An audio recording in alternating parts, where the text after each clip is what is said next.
Alcazar talked about intuition earlier, and I shut my intuition down as a young child because I was saying things that normal society didn't like. And my question is, as I open those channels back up, how do I better trust what I'm feeling?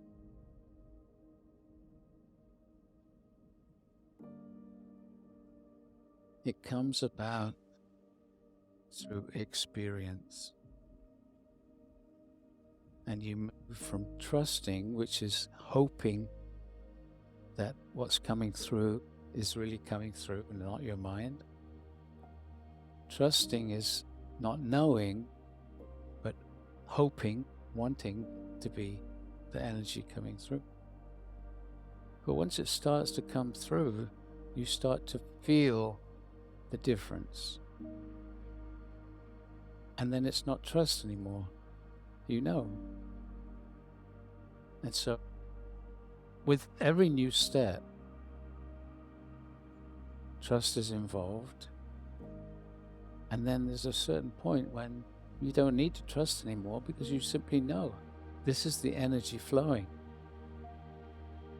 At the beginning, when I started to channel Alcazar, I had to trust. And I would sit and relax and invite him in and try and get my mind out of the way, which took a long time. But now I know it's real. And so I can be talking and then Alcazar just takes over and I know it's him now, so I don't have to trust anymore. One of the things I do have to trust, however, is some of the things that he says. Because sometimes he'll say something and my mind is going, really? You sure that's right? But the beautiful thing is that working with Alcazar, if I have doubt, he'll find a way of demonstrating the reality of it. And so that's something, if you're working with guides and it's kind of new to you, ask for demonstrations. Don't tell them what you want them to do in order to demonstrate it. Just ask for demonstration. And you'll be surprised. Okay, thank you. Also, if this is something that you had access to as a young child, yeah?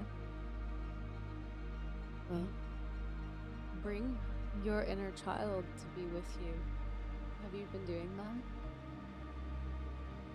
work, but I've done a lot of inner child work, but I haven't brought her with me in those situations. I think that's a really good idea. Yeah.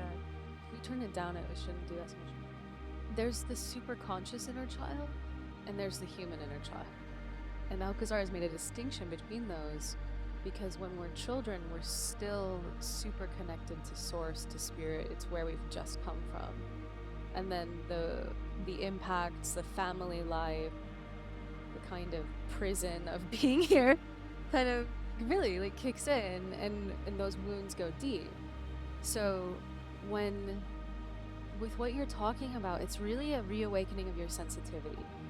And that goes far beyond the kind of intuition that's trying to know something or be omniscient or prescient about like kind of mental spaces. It's also a kind of shedding of those layers of shutdown so that you can reclaim a kind of radiance. So I would say like focus on the radiance also and let the little one guide you. I felt my inner child come in after lunch and she was like, you eat till you're too full and your tummy can't handle it. And I was like, that is such a good point.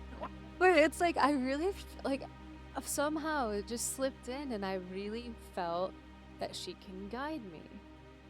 And I'm like, I'm so for it. I think when we're ready for these phases, it won't always be working with the little one in this way, but that is one of the most powerful ways to reconnect to that sensitivity. Thank you. Yeah.